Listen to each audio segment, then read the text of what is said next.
Hi everyone, welcome to Cooking with Friends and welcome to my kitchen.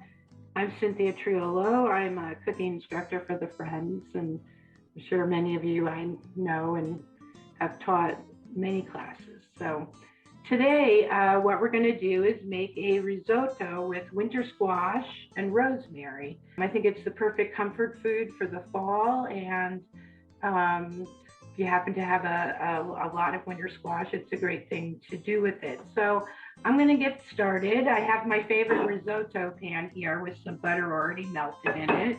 I like to cook the risotto in a wide saute pan. This is my 12-inch. So I've got my butter already melted in here. I have a half a cup of onions, or a half of an onion, sorry, already chopped up that I'm going to add to the butter.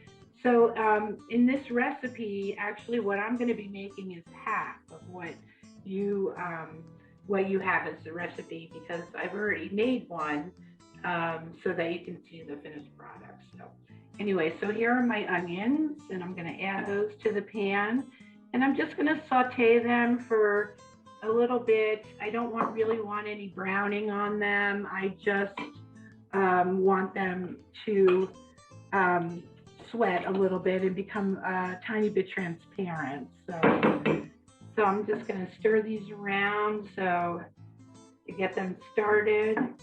I think you can see the pan. On the stove here too is I have my chicken broth warming up next to it, so that it's warm when I'm about to put it in with the risotto. So that's one thing that you need to do. And once this gets going, I'm going to show you how to prep the squash. So here's my arborio rice. I'm doing a cup. Your recipe says 2 cups. And you can find arborio in your local store. Carnaroli rice is also really nice to use. In one of the classes that we had done earlier, the Risotto, we used another type of arborio called Vianone, but this is straight arborio. You can find it, like I said, in your local ShopRite, Stop and Shop, whatever store you happen to use. So my onions are cooking here. My broth is on. If you'd rather keep this dish entirely vegetarian, you could just use vegetable stock with it instead of the chicken stock. So I'm feeling like these are pretty nicely sauteed.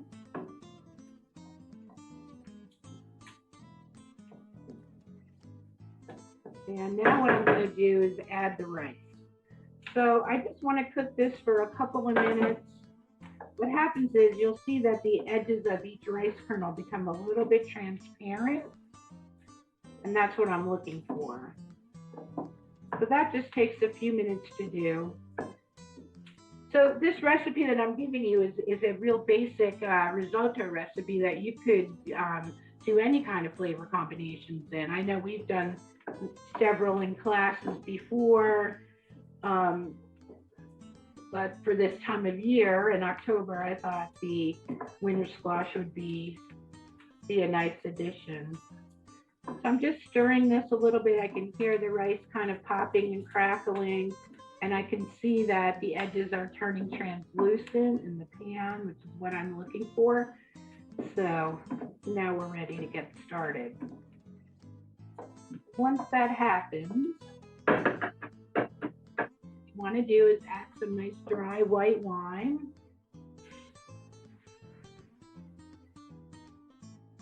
And I'm cooking that. I'm cooking the alcohol out of it. Use a nice dry wine, not a sweet wine with this. And I want to let this cook until the wine is pretty much evaporated, so I get that nice kind of tangy flavor from it. And then I'll start adding my broth. So one of the things about making risotto is that you can't really leave it. It's going to take about 20 minutes to cook. So you get to the rice to the nice consistency, which is creamy, maybe with a little bit of bite to it. Now, I think that, and I'll lift the pan up, I think that you can see that the liquid has pretty much evaporated. And now I'm going to start adding my broth, which I have warming up right here with my ladle in it already. And I'm going to do the same thing. I'm going to cook this until the liquid has evaporated.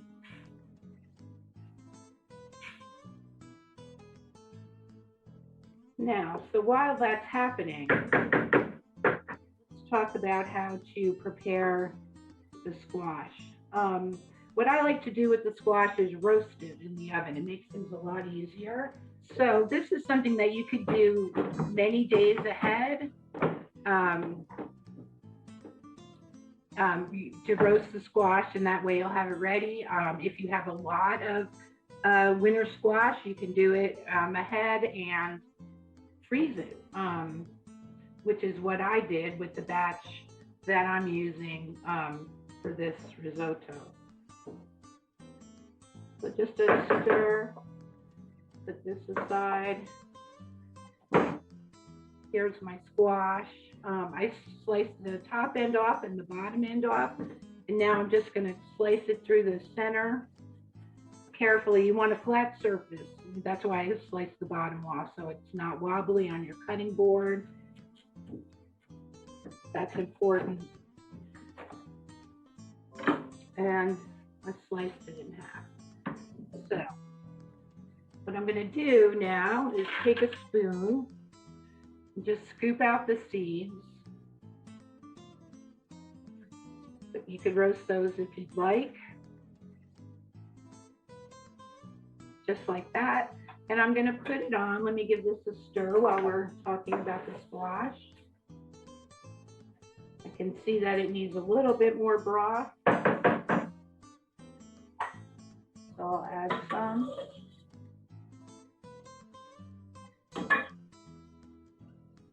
To the pan. And I'll give that a stir.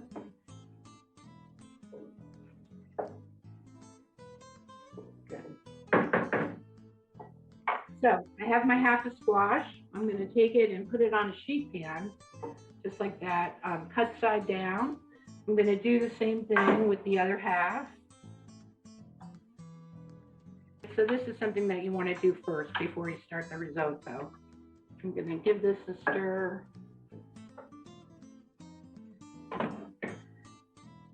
I have my 2 halves of the squash on the pan. I'm going to add a little bit of water to the pan just so it doesn't stick. And I'm going to place this in a 400-degree oven. It's hard for me to tell you how long it's going to take, probably a half an hour. It depends on how big your squash is. So you'll have to check it. You can just poke it and you'll feel that it's nice and soft. So you'll take it out of the oven. Once that happens, let it cool, and then you'll be able to take a spoon and just scoop what you need for that. So that's how you deal with the squash. So let me give my risotto another stir. And you can see why it's nice to do this in a wide bottom pan, because it cooks a little bit faster. It's more surface area instead of like a saucepan. And it's ready for a little more broth.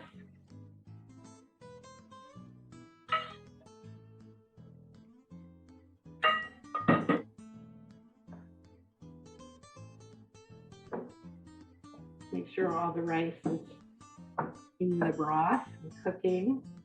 And we'll let this go just a little bit longer before I add the squash to it.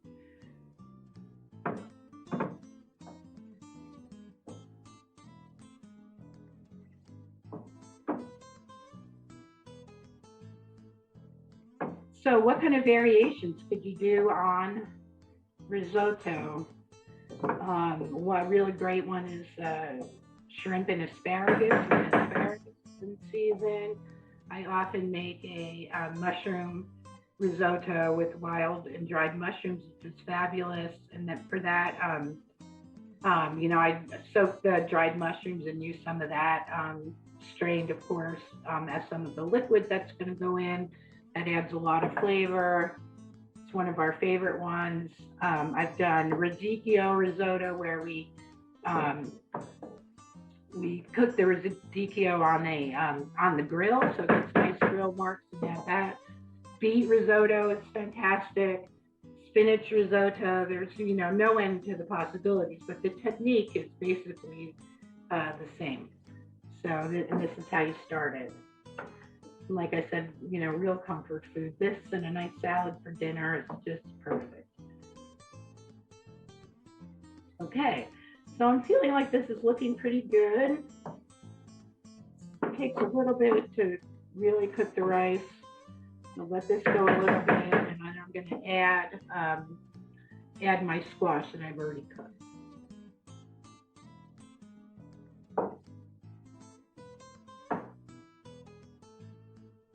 That's going to add a little bit of liquid too. My squash, like I said, I cooked this, I'd roasted this earlier, and I froze it, just like that, so that I would have it to make this risotto. And this is something you can do if you find yourself with too much squash that you don't know what to do with. Cook it up and freeze it. So I'm going to add some now. Maybe not all of it. Save that for another use.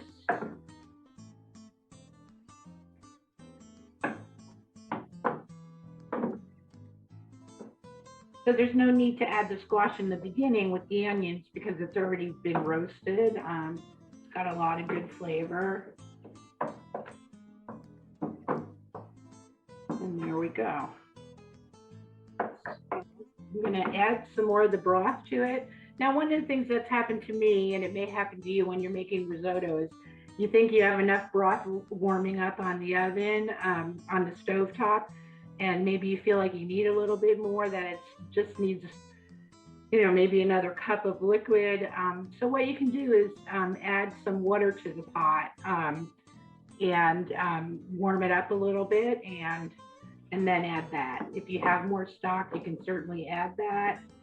But I've often just added some water at the end because it's got a lot of good flavor from the stock and from whatever vegetables you're cooking in it. So let's add the rest of my broth.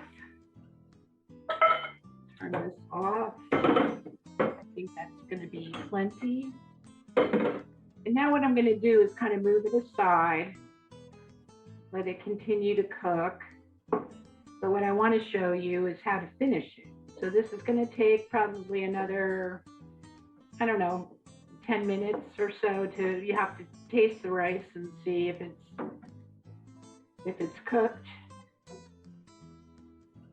So let's do that now. And I'll show you one that I started cooking before we started recording. And I'll show you how to finish it. So I'm just going to move this off to the side, and I'm going to bring my other pot over. That's already done. And feeling like this needs just a little bit more liquid because I had it sitting on the side for a little bit. Now, and that's looking good. So here I have the rest of my ingredients that need to go in to the risotto. Let me move this out of the way. I have my rosemary that I've chopped up very fine. Fresh rosemary is important. And chopping it very fine is also important. You don't want anybody chewing on a large piece of rosemary in your dish. So I have that all ready to go. I'm going to add that right now. So let me give this a stir. I think the rosemary goes really nice with the squash I'm going to chop up my parsley.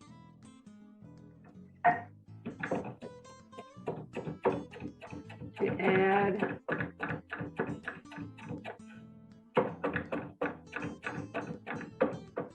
And you can add more or less depending on what you like. If you want it with more of a rosemary flavor, you can certainly add more. And here's my parsley. It's going in. I have my butter. I'm only going to add half of this because this is half of the batch. And this recipe makes enough risotto to serve at least 4 as a main course.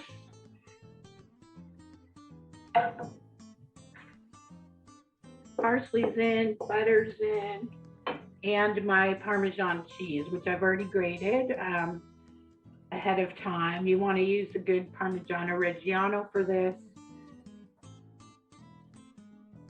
So I'm going to add that in, and I'm going to stir. So I want to be pretty vigorous in my stirring because I want this to be nice and creamy.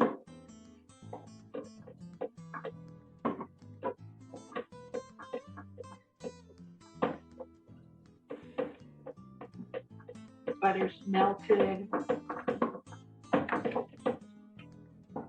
got nice specks of green all through it. And it looks like it's done to me. So let me move this out of the way.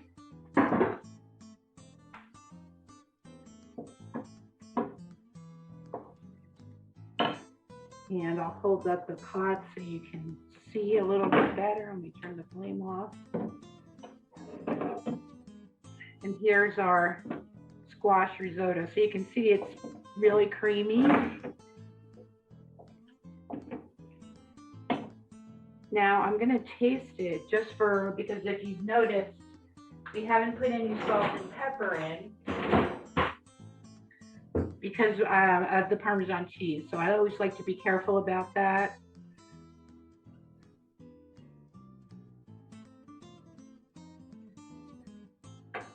And I think it needs a little bit more salt.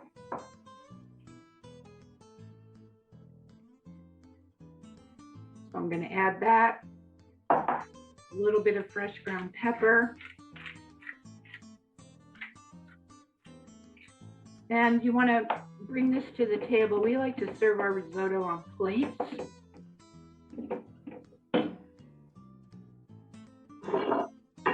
So here I have a dinner plate.